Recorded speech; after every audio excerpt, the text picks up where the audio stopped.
Lần đầu đến đơn vị của chồng, người phụ nữ đã đòi ly hôn. Người đàn ông lại muốn dùng việc theo quân để cứu vãn hôn nhân. Nhưng tôi, Giang Cảnh, kiên quyết không đồng ý. Rốt cuộc anh muốn tôi làm gì để em không làm ầm lên nữa? Tôi nghĩ chúng ta đã nói rõ ràng lắm rồi. Chúng ta không hợp nhau. Anh thường xuyên không về nhà. Cái nhà này với anh chẳng khác gì có cũng được, không cũng chẳng sao. Giờ tôi chỉ muốn sống một mình. Dẫn Niệm Niệm ra ngoài sống. Không cần phải miễn cưỡng ở bên nhau để rồi hành hạ lẫn nhau. Ly hôn sớm một chút, tốt cho cả hai. Nếu là vì lý do này, thì anh có thể để em theo quân. Chuyện này trước đây em cũng từng nhắc với anh.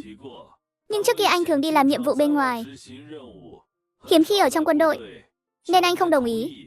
Nhưng từ nay về sau anh sẽ cố gắng về nhà, không để em và con chờ đợi trong vô vọng. Tôi từng đề nghị Tưởng Việt mấy lần chuyện theo quân. Không chỉ một lần đâu nhé. Tôi ngưỡng mộ những người nhà theo quân lắm. Nhưng Tưởng Việt đã từ chối tôi hết lần này đến lần khác. Sau đó tôi cũng không nhắc nữa. Không ngờ rằng, bây giờ Tưởng Việt lại dùng nó làm cách để giữ tôi lại. Không cần đâu. Giờ tôi sống cùng Niệm Niệm rất tốt. Anh ở quân khu cũng có thể thoải mái phát triển sự nghiệp. Chúng ta làm phiền nhau. Những chuyện trước đây cứ để nó qua đi. Hơn nữa, giờ chúng ta miễn cưỡng ở bên nhau thì được gì chứ? Chẳng qua là làm lỡ giờ lẫn nhau. Điều kiện của anh tốt thế này. Nếu muốn tìm một mùa xuân thứ hai, tôi và Niệm Niệm chỉ là gánh nặng của anh thôi. Ai nói anh muốn tìm mùa xuân thứ hai? Chuyện sớm muộn thôi. Có phải em đã tìm được người khác nên mới nói thế không? Sao tôi lại không nói gì? Đúng vậy, tôi đang chuẩn bị tìm rồi. Câu trả lời này anh vừa lòng chưa? Tốt vậy sao? Lúc này Tưởng Việt, đầu óc không ngừng nhớ lại cảnh hôm đó ngoài cửa nhà họ Kiều. Chị cảm thấy mọi thứ như đang mất kiểm soát, nóng ruột không yên. Anh cố hết sức để làm lành, nhưng tôi lại lén lút có người khác sau lưng anh. Rốt cuộc là ai? Có phải gã đàn ông hôm đó không? Tưởng tướng, tôi không đùa với anh đâu. Anh nên nói thật với tôi đi. Tôi có gì mà phải đùa với anh? Đúng vậy, tôi có ý với người đó. Không ly hôn, chúng ta chỉ làm lỡ dở nhau. Nên để anh khỏi phải đội nón xanh. Anh mau ly hôn đi là hơn. Lúc này tôi cũng lời nói thêm gì với anh ấy. Giải quyết em xuôi. Nói xong câu đó, tôi quay người bước ra cửa. Tham mưu trưởng Lục Hữu Thanh ngoài cửa đang đứng ngay ra ngoài phòng bệnh. Tiếng tôi và Tưởng Việt cãi nhau không lớn, nhưng phòng bệnh cách âm tệ thật. Anh ta không ngờ nổi, đoàn trưởng Tưởng, người hát nhất quân đoàn chúng tôi, lại bị ép phải mau chóng ly hôn. Đang lúc anh ta ngẩn ngơ, cửa phòng đột nhiên mở ra. Lục Hữu Thanh và tôi bốn mắt nhìn nhau, ngay lập tức ngượng đến cứng người. Chị dâu khỏe chứ? Tôi gật đầu chào, rồi quay người vào nhà vệ sinh. Dù vừa cãi nhau với Tưởng Việt một trận, tôi chỉ muốn rời đi ngay lập tức, nhưng xe về quân khu đã ngừng chạy. Đành phải ở lại một đêm. Tưởng Việt bị thương ở chân. Dù không nguy hiểm đến tính mạng, nhưng vết thương xuyên thấu cũng không nhỏ. Bác sĩ đến thay thuốc cho anh ấy. Băng gạc đầy máu được tháo ra, thay thuốc mới, dán lại vết thương. Suốt quá trình anh ấy mặt lạnh tanh, không kêu lấy một tiếng. Tôi đứng nhìn lạnh lùng, như không thấy Tưởng Việt đang chịu đau. Một lúc sau thay xong, trong phòng chỉ còn lại tôi và Tưởng Việt. Bầu không khí như đóng băng. Anh muốn đi vệ sinh, phiền em đỡ anh một chút. Trên mặt tôi thoáng qua chút khó chịu, nhưng y tá vừa đi, lúc này cũng không tiện gọi người khác. Hơn nữa chúng tôi vẫn chưa ly hôn. Cuối cùng tôi vẫn đỡ Tưởng Việt vào vệ sinh. Cần tôi giúp cởi quần không? Đôi mắt đen láy của Tưởng Việt nhìn tôi, dường như không ngờ tôi lại hỏi câu này. Nếu là trước đây mà nghe tôi hỏi vậy, chắc chắn anh ấy đã bảo tôi ra ngoài. Cần. Phiền thật. Tưởng tướng. Sao thế? Không cần thì để tôi tự làm. Rõ ràng anh ấy đang tức giận. Tôi khá hiểu Tưởng Việt. Dĩ nhiên cũng cảm nhận được anh ấy giận. Nhưng cơn giận này đến chẳng đâu vào đâu. Tôi cũng lời quan tâm anh ấy thế nào. Quay đầu bước ra khỏi nhà vệ sinh. Hôm sau tôi phải về rồi. Tưởng Việt chỉ bị thương ở chân, cũng chẳng có gì nghiêm trọng. Hơn nữa anh ấy tự lo cho mình được. Nếu không vì chuyện thủ tục, có khi tôi chẳng thèm đến đây.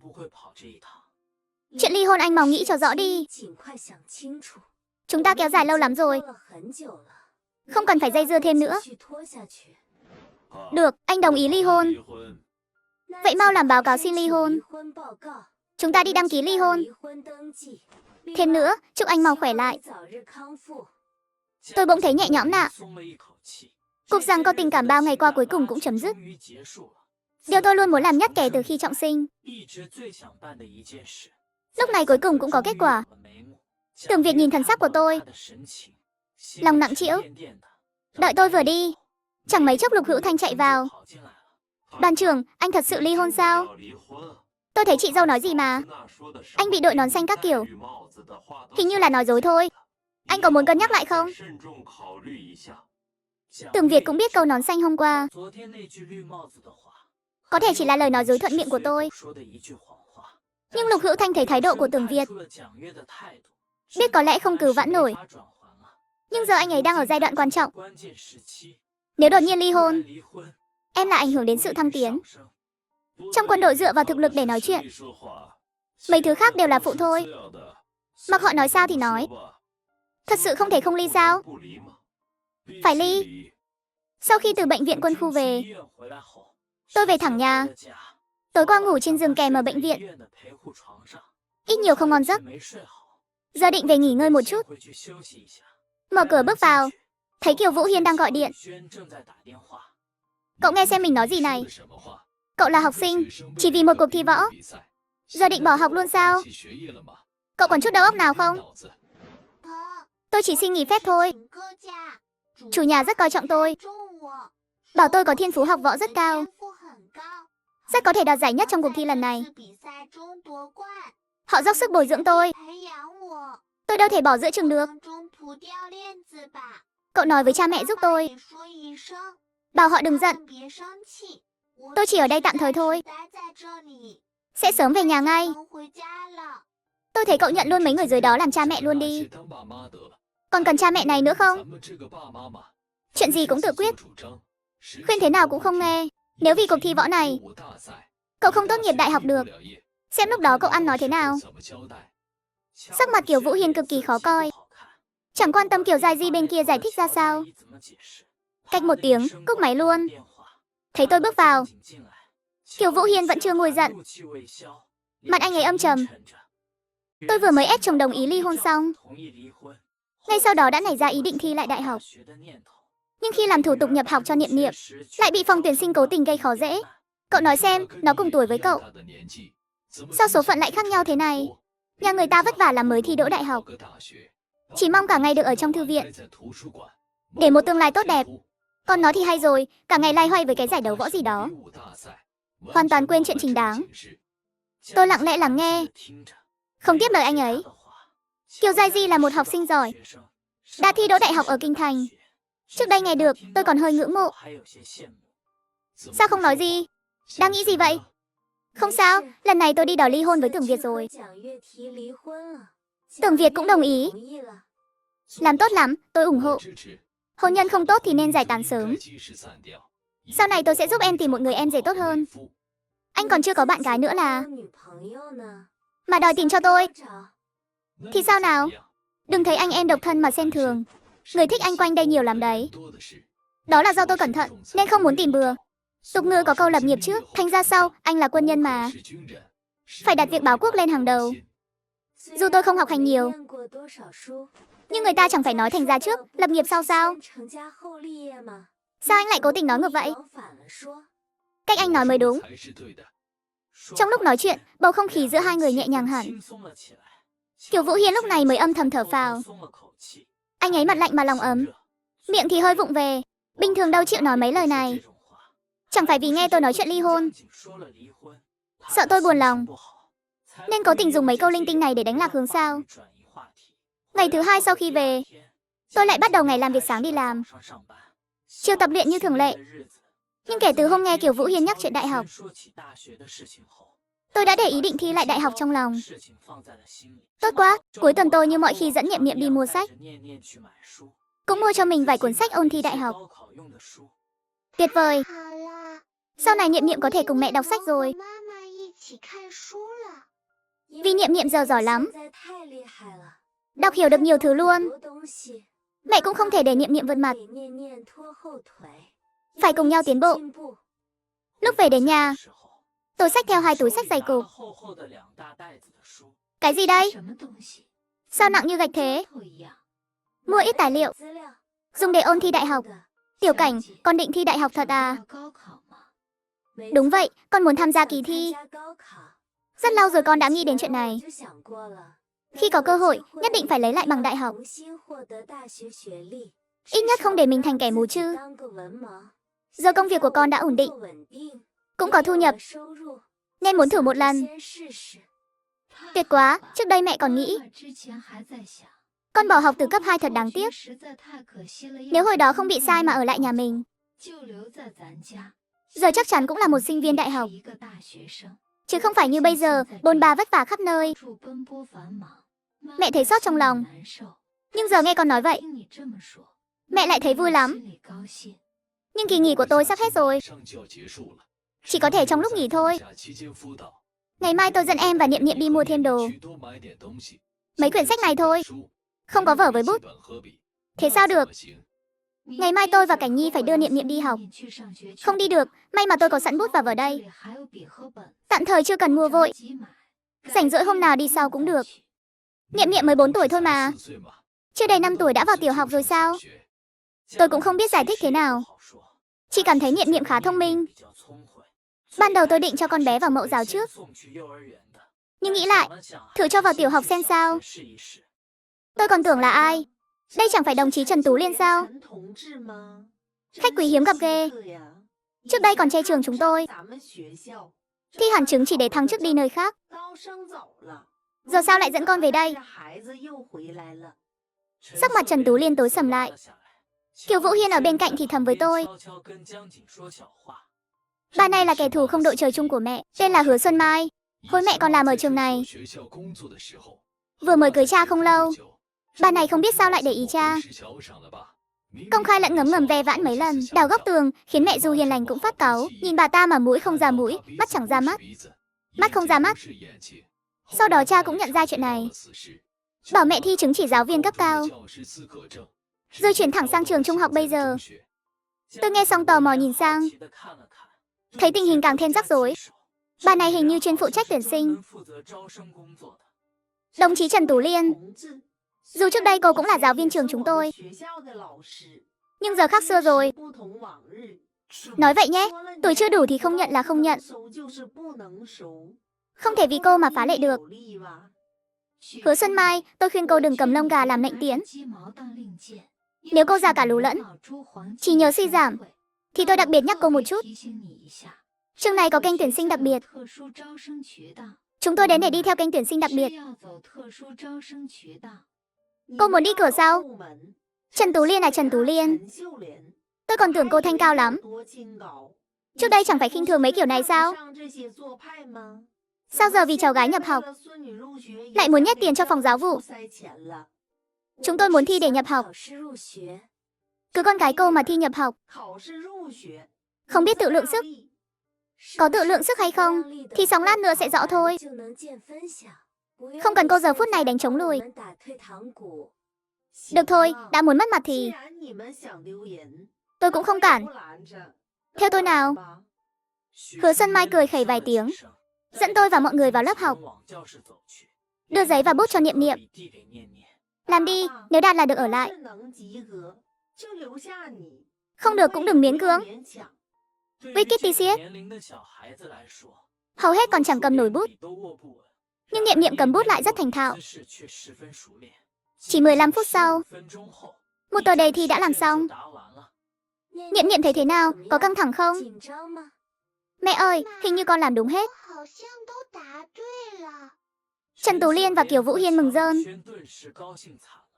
Đang định lên tiếng thì thấy Hứa Xuân Mai cầm đề kiểm tra. Đột nhiên mặt đầy mỉa mai. Giỏi lắm, Trần Tú Liên. Tôi còn tưởng nhà họ Kiều có được thần đồng. Không ngờ, cô lại để đứa nhỏ thế này học thuộc đáp án trước. Phụ huynh như các người đúng là quá vô liêm sỉ. Tôi khuyên cô vừa phải thôi. Có gì thì nhằm vào người lớn chúng tôi. Sao phải làm khó một đứa trẻ? Giọng Kiều Vũ Hiên lạnh băng. Trước đó anh ấy đứng sau không nói gì, chỉ nghĩ chuyện này không cần anh nhúng tay. Nhưng giờ thì anh ấy không chịu nổi nữa. Đang lúc bầu không khí căng như dây đàn, tôi không biết từ lúc nào đã ra ngoài, gọi chủ nhiệm trường đến. Chủ nhiệm Trương, ông phải làm rõ chuyện này cho tôi. Vì hai bên tranh chấp không dứt, đôi bên nghi ngờ lẫn nhau. Vậy tôi sẽ ra đề thi lại một lần, để đảm bảo công bằng. Lần này dùng đề hoàn toàn chưa ai làm qua, không thể nào học thuộc đáp án được. Chuyện hôm nay tôi sẽ báo cáo đầy đủ lên hiệu trưởng. Nếu còn gây rối, đừng trách tôi không khách sáo. Dựa vào thiên phú vượt bậc để nhảy cấp vào tiểu học, anh trai tôi vung tay chi trả toàn bộ học phí. Tôi muốn trả ơn, lại bị mắng cho một trận. Không một câu nào sai, mà chỉ mất có 15 phút. Đây là mầm non thần đồng đấy. Tôi dám chắc, đáp án này không phải học thuộc. Mặt Hứa Xuân Mai lúc xanh lúc đỏ, đỏ rồi trắng, lưng cù định chuồn đi, nhưng không chạy thoát. Nửa tiếng sau, tôi cùng mọi người dẫn Nhiệm Nhiệm làm thủ tục nhập học. Đây là thần đồng. Tuổi nhỏ thế này, để lớp 3 mà 15 phút đã làm xong. Đúng là thần đồng 100%. Nhất định phải bồi dưỡng thật tốt. Nếu không thì đây là tổn thất của đất nước đấy. Nghe chủ nhiệm trường khen ngợi như vậy, mọi người đều tự hào, cười đến mức không khép nổi miệng. Đặc biệt tôi là người vui nhất. Trên đường về, tâm trạng mọi người đều cực kỳ tốt. Kể cả Kiều Vũ Hiên, người vốn hay châm chọc, cũng như bị rút mất nọc độc vậy. Ông Nhiệm Nhiệm vui vẻ dỗ dành qua lại. Lúc vừa nhập học ấy mà, anh ấy vung tay một cái, trả tiền sách giáo khoa lớp 1 cho Nhiệm Nhiệm. Cậu ơi, Nhiệm Nhiệm không cần sách mới đâu. Muốn sách cũ cơ. Sách cũ rẻ hơn. Sách cũ không tốt đâu. Cháu gái cậu phải dùng sách mới tinh. Sách sẽ gọn gàng mới tốt. Chúng ta cứ dùng sách mới đi. Sau này cậu cũng sẽ cưới vợ sinh con. Đến lúc đó Nhiệm Nhiệm dùng xong, con để lại cho em trai em gái dùng. Như thế chẳng phải tiết kiệm hơn sao? Nhiệm Nhiệm bị anh ấy dụ đến ngơ ngác, gật gật cái đầu nhỏ đồng ý luôn. Về đến nhà, tâm trạng Kiều Vũ Hiên vẫn chưa bình tĩnh lại. Đầu óc toàn là nhà họ Kiều chúng ta có thần đồng. Ta có một cháu gái thần đồng. Quay đầu lại một cái, thấy tôi đứng sau lưng, chia tay ra với anh ấy, đưa tiền sách giáo khoa định trả lại anh ấy. Tâm trạng đang vui vẻ của anh ấy đột nhiên trầm xuống. Tôi tự kiếm tiền được. Chi phí của Nhiệm Nhiệm tôi hoàn toàn lo được. Không cần anh trả thay đâu. Nhiệm Nhiệm là cháu gái tôi. Tôi tiêu tiền cho nó thì sao? Con đòi trả tiền tôi. Em coi thường nhà họ Kiều chúng tôi thế à? Còn khách sáo thế này thì dọn ra ngoài sớm đi. Cái đứa em gái này tôi coi như chưa từng nhận.